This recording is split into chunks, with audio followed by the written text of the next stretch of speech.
अस्सलाम वालेकुम dear friends, today we are going to discuss about RNA. जी तो आज हम देखेंगे आरएनए के बारे में कि आरएनए क्या होता है। आरएनए क्या है? RNA is the polymer of ribonucleotides. RNA जो है वो पॉलीमर है राइबोन्यूक्लियोटाइड्स का। पॉलीमर मीन आपको पिछले लेक्चर में भी बताया था, लास्ट लेक्चर के अंदर। पॉलीमर हम कहते हैं जब कोई चीज़ जो है वो उसके बहुत से यूनिट जो है वो आपस में इकट्ठे होते हैं, इकट्ठे होने के बाद वो एक नई चीज़ बना देते हैं, तो उस चीज़ को हम कहते हैं पॉलीमर। और ये जो प्रोसेस होता है उसको हम कहते हैं पॉलीमराइजेशन। तो ये पॉलीमराइजेशन के प्रोसेस के ज़रिए से जो है आपस में स्मॉलर यूनिट जो है वो कंबाइन होते हैं और मिलकर एक बड़ा एक बड़ा यूनिट बना देते हैं। सब यूनिट्स कंबाइन होते हैं और एक बड़ा यूनिट बना देंगे, तो पॉलीमराइज होते हैं। तो हमने कहा कि राइबोन्यूक्लियोटाइड्स क्या होंगे? जब पॉलीमराइज होंगे तो वो क्या बना देंगे? एक पॉलीमर बना देंगे जिसका नाम क्या है? वो आरएनए है। तो हम इस तरह से कह सकते हैं RNA is the polymer of ribonucleotides. RNA जो है वो पॉलीमर है राइबोन्यूक्लियोटाइड्स का।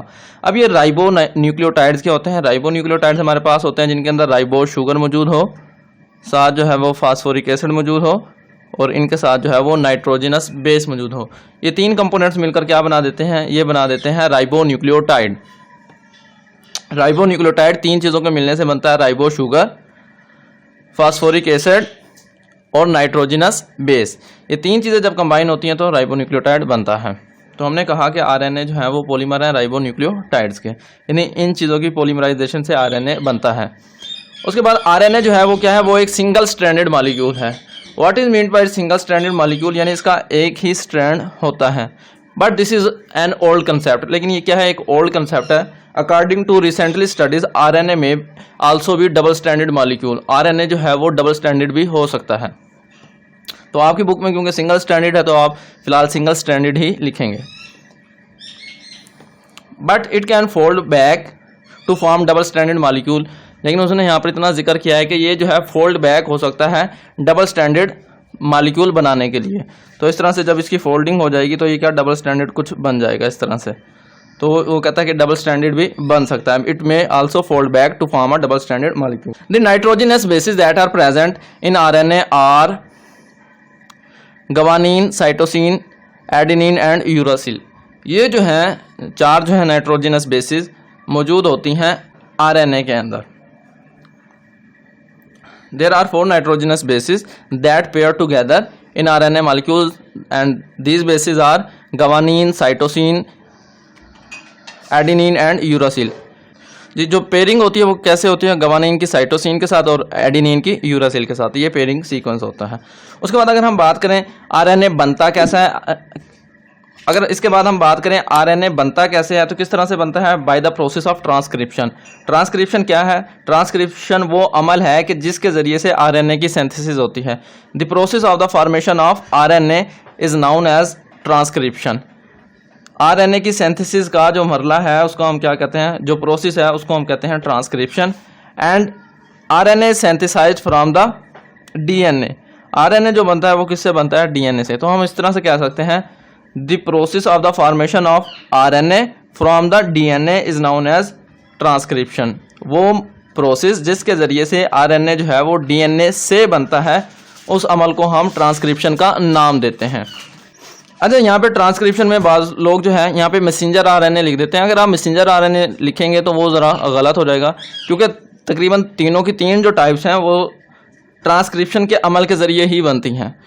जी तो ट्रांसक्रिप्शन के अमल के दौरान सिर्फ मैसेंजर आरएनए ही नहीं बनता, बल्कि मैसेंजर आरएनए के साथ साथ राइबोसोमल आरएनए भी बनता है और ट्रांसफर आरएनए भी जो है वो ट्रांसक्रिप्शन के अमल के ज़रिए से ही बनता है। आगे हम टाइप्स देखते हैं इसकी आरएनए की कि कितनी टाइप्स हैं। आरएनए जो है वो तीन किस्म के होते हैं। कौन कौन से? There are three types of RNA: messenger RNA, ribosomal RNA and transfer RNA. These three types of RNA are present. These three types of RNA are synthesized in the nucleus from the DNA. ये तीनों की तीन किस्में जो हैं RNA की, ये इनको कहाँ पर सेंथिसाइज किया जाता है? इनको न्यूक्लियस में सेंथिसाइज किया जाता है, डीएनए से सेंथिसाइज किया जाएगा। उसके बाद सबसे पहले देखते हैं जी एमआरएनए को कि एमआरएनए क्या है। अगर एमआरएनए की बात की जाए, ये किसका एब्रीवेशन है? ये है मैसेंजर आरएनए का। MRNA is the abbreviation of messenger RNA. ये मैसेंजर आरएनए का एब्रीवेशन है। It transfers message. ये क्या करता है? ट्रांसफर करता है मैसेज को from nucleus to the cytoplasm, nucleus से साइटोप्लाज्म में। अब इसके पास कहाँ से आता है मैसेज? मैसेज ये लेता है डीएनए से। डीएनए अपनी हदायत जो है वो मैसेंजर आरएनए को मुंतकिल करता है। फिर मैसेंजर आरएनए जो होता है वो उस हदायत को, उस पैगाम को लेकर जाता है साइटोप्लाज्म में। साइटोप्लाज्म में किस जगह पर? साइटोप्लाज्म में जहाँ पर प्रोटीन की तैयारी होती है। अगर हम प्रोटीन की तैयारी की बात करें तो प्रोटीन की तैयारी होती है सेल के साइटोप्लाज्म में मौजूद जो राइबोसोम्स होते हैं। ये न्यूक्लियस है, यहाँ पर जो बाहर राइबोसोम होंगे, चाहे एंडोप्लाज्मिक रेटिकुलम के साथ अटैच हो या फिर फ्री राइबोसोम्स हो, उनके पास जाएगी ये इन्फॉर्मेशन किसकी शक्ल में? मैसेंजर आरएनए की शक्ल में। यानी मैसेंजर आरएनए न्यूक्लियस से बनेगा और इन राइबोसोम्स के पास जाएगा और राइबोसोम्स जो हैं वो क्या करेंगे? प्रोटीन को सिंथेसाइज करेंगे according to the information of messenger RNA and the messenger RNA carries the information from DNA. Messenger RNA के पास हदायत आई डीएनए से, डीएनए ने अपनी यानी हदायत को मुंतकिल किया, हम कहेंगे मैसेंजर आरएनए को। फिर मैसेंजर आरएनए अपनी हदायत लेकर गया राइबोसोम्स के पास और राइबोसोम्स ने जो है इसकी हदायत के मुताबिक या इसके पास जो पैगाम था उस पैगाम के मुताबिक प्रोटीन्स तैयार करवा दी। तो ये तो हो गया जी मैसेंजर आरएनए का काम कि ये क्या करता है? ट्रांसफ़र करता है मैसेज को न्यूक्लियस से साइटोप्लाज्म में। उसके बाद अगर नेक्स्ट बात की जाए इसकी मैसेंजर आरएनए की, messenger RNA is a single stranded molecule. Messenger RNA जो है वो एक सिंगल स्ट्रैंडेड मॉलिक्यूल है, यानी एक स्ट्रैंड पर मुश्तमिल मॉलिक्यूल होता है। इसकी अगर हम लेंथ की बात करें, इट हैज़ वेरिएबल लेंथ। इसकी जो लेंथ है वो क्या है? वेरिएबल है।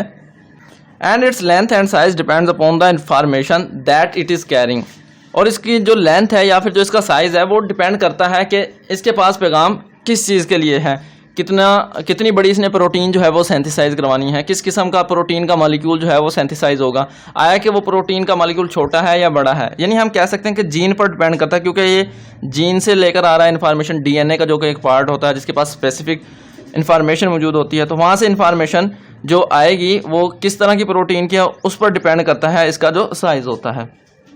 फॉर एग्जांपल वो कहता है अगर जो है 1000 अमाइनो एसिड वाली कोई प्रोटीन जो है तैयार करनी है तो उसके लिए जो मैसेंजर आरएनए सिंथेसाइज किया जाएगा उसके पास तकरीबन 3000 न्यूक्लियोटाइड्स मौजूद होंगे।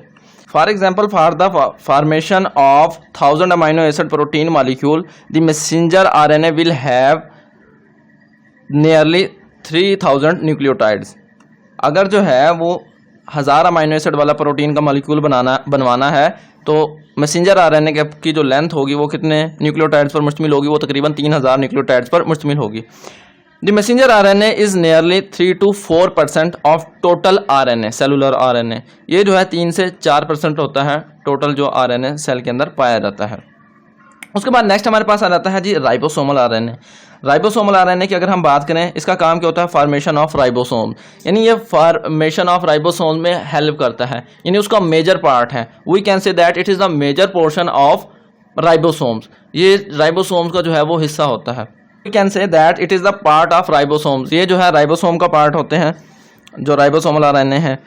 दे act as machinery for synthesizing protein. ये जो है एक मशीनरी का काम करते हैं for the synthesis of protein, ताकि उनसे प्रोटीन की जो है वो तैयारी हो सके। यानी ये राइबोसोमल प्रोटीन और राइबोसोमल आरएनए ये दोनों मिलकर राइबोसोम बनाते हैं और तकरीबन दोनों की जो है वो इक्वल क्वांटिटी होती है। 50% जो है क्वांटिटी राइबोसोमल आप कह लें आरएनए की होती है और 50% जो है वो राइबोसोमल प्रोटीन होती है। दोनों मिलकर जो है एक राइबोसोम बनाती हैं। तो ये क्या करते हैं? We can say that they act as a machinery, यानी ये एक मशीन का काम सर अंजाम देते हैं दैट सिंथेसाइज प्रोटीन, जो कि प्रोटीन बनवाती है। तो ये क्या है? मशीनरी है for the synthesis of protein. उसके बाद they are found in large quantity. The ribosomal RNA is found in large quantity. जो राइबोसोमल आरएनए है ये बहुत ज़्यादा मिकदार के अंदर पाया जाता है, बहुत ज़्यादा तादाद के अंदर पाया जाता है। And it is nearly 80% of cellular RNA, यानी टोटल आरएनए का ये तकरीबन कितना होता है? 80% होता है। यानी हमारे बॉडी के अंदर या हमारे सेल्स के अंदर पाया जाने वाला जो आरएनए है उसमें से जो 80% आरएनए है वो कहाँ पर है? वो राइबोसोम्स के पास है। यानी राइबोसोम्स के पास जो है वो सबसे ज़्यादा क्वांटिटी मौजूद है आरएनए की, और वो कौन सा आरएनए है? वो है राइबोसोमल आरएनए। उसके बाद बात आ जाती है जी ट्रांसफ़र आरएनए की। ट्रांसफ़र आरएनए क्या है? इसका जैसे नाम जाहिर कर रहा है, ये किसी चीज़ को ट्रांसफ़र करेगा। It transfer the amino acids for the synthesis of protein. ये जो है साइटोप्लाज्म से जो है या मुख्तलिफ डायरेक्शन से जो है या मुख्तलिफ जगहों से जो है अमाइनो एसिड के मॉलिक्यूल्स को उठाएगा और उनको पहुंचाएगा eight the site of protein synthesis. और प्रोटीन सिंथेसिस की साइट्स कौन सी हैं? वो हैं राइबोसोम्स। यानी राइबोसोम्स के पास जो है ये ट्रांसफ़र करेगा अमाइनो एसिड को। We can say that the transfer RNA transfer the amino acid at the site of protein synthesis. And which is the site of protein synthesis? The site of protein synthesis is ribosome. The site of protein synthesis are ribosomes. जो protein की synthesis की जगह हैं वो ribosomes हैं. We can say that the transfer RNA transfers amino acids to the ribosomes. जो transfer RNA है वो क्या करता है, अमाइनो एसिड्स को मुंतकिल करता है राइबोसोम्स के पास for the synthesis of protein, ताकि उनसे जो है वो प्रोटीन बनवाई जा सके. The transfer RNA molecule is specific for the transfer of a specific amino acid. एक ट्रांसफर आरएनए जो है वो एक ख़ास किस्म के अमाइनो एसिड को ही आगे मुंतकिल करता है. यानी हम कह सकते हैं कि अगर प्रोटीन की सिंथेसिस में 20 किस्म के जो हैं अमाइनो एसिड जो हैं वो हिस्सा लेते हैं, हमने देखा था 170 किस्म के अमाइनो एसिड पाए जाते हैं, उनमें से 25 जो हैं प्रोटीन की सिंथेसिस में जो हैं यूज़ होते हैं और उनमें से 20 जो हैं वो कॉमनली यूज़ होते हैं. तो अब 20 अमाइनो एसिड जो हैं उनके लिए तकरीबन 20 ट्रांसफ़र आरएनए मौजूद होंगे. यानी 20 किस्म के ट्रांसफ़र आरएनए तो एटलीस्ट सेल के अंदर प्रेजेंट होते हैं. अगर इनकी क्वांटिटी की बात की जाए, कितनी क्वांटिटी के अंदर पाए जाते हैं, they are found nearly 10 to 20% of total cellular RNA. ये जो है 10 से 20% पाए जाते हैं जो टोटल सेल के अंदर आरएनए पाया जाता है. तो ये था हमारे पास आज का टॉपिक, जिसमें हमने देखा आरएनए के बारे में कि आरएनए क्या है, इसकी कितनी किस्में हैं और आरएनए को जो है आगे वो किस तरह से जो है इनकी टाइप्स हैं और इनको किस तरह से आगे बयान किया जा सकता है. तो इंशाल्लाह स्टूडेंट्स नेक्स्ट लेक्चर के अंदर आप लोगों से फिर मुलाकात होगी. अपना ख्याल रखिएगा. अल्लाह हाफिज़.